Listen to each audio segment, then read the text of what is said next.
Hi friends, ఈరోజు మన వీడియోలో న్యూ పాన్ కార్డ్ అప్లికేషన్ చేసుకున్నప్పుడు స్టేటస్ చెక్ చేసుకోవడం కోసం ట్రాక్ పాన్ అనే అప్లికేషన్ పైన క్లిక్ చేయాలి. క్లిక్ చేసిన తర్వాత ఇందులో మనం న్యూ పాన్ కార్డ్ అప్లికేషన్ చేసుకున్నప్పుడు మన అప్లికేషన్ నెంబర్ను ఎంటర్ చేయాలి. అప్లికేషన్ నెంబర్ ఎంటర్ చేసిన తర్వాత సబ్మిట్ చేయాలి.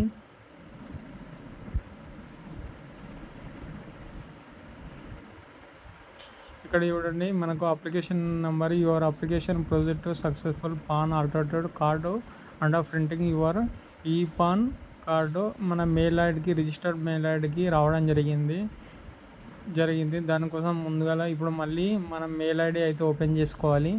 మనం పాన్ కార్డుకు అప్లై చేసేటప్పుడు ఏ మెయిల్ ఐడి అయితే ఎంటర్ చేసామో ఆ మెయిల్ ఐడి మనం ఎంటర్ చేసుకోవాలి. మెయిల్ అయితే నేను చెక్ చేస్తున్నాను. ఇప్పుడు ఈ మెయిల్ ఐడిని ఇక్కడ యూటీఎస్ ఈ పాన్ అని ఉంది చూడండి, దానిపైన క్లిక్ చేసుకోవాలి. క్లిక్ చేసుకుంటే మనకి ఇప్పటిదాకా చూసుకున్న మెయిల్ ఐడి అయితే మనకు రావడం జరిగింది. ఈ పాన్ అనేది ఈ పాన్ను డౌన్లోడ్ చేసుకోవాలి. డౌన్లోడ్ చేసుకున్న తర్వాత దీని యొక్క పాస్వర్డ్ ఏంటంటే డేట్ ఆఫ్ బర్త్ ఎంటర్ చేసుకోవాలి. ఏం డ్యాష్లు ఇట్లా ఏం కొట్టద్దు. ఓన్లీ 1199 ఇట్లా 2002 ఇట్లా ఉంటుంది కదా, ఓన్లీ అది మాత్రమే ఎంటర్ చేసుకోవాలి. డ్యాష్లు ఏం కొట్టద్దు.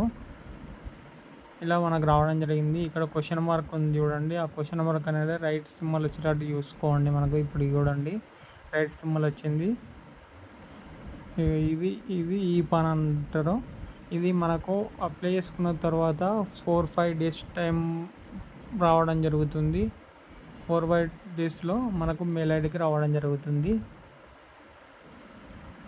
దీన్ని మనం ప్రింట్ తీసుకొని ఒరిజినల్ పాన్ టైప్ కూడా చేసుకోవచ్చు. మనకు పీవీసీ పాన్ కార్డు మన ఇంటికి రావడం జరుగుతుంది. మనం ఎంట్రీ అప్లికేషన్ చేసేటప్పుడు ఏ హౌస్ నెంబర్ అయితే అడ్రస్ పెట్టినామో ఆ అడ్రస్కు మాత్రం రావడం జరుగుతుంది.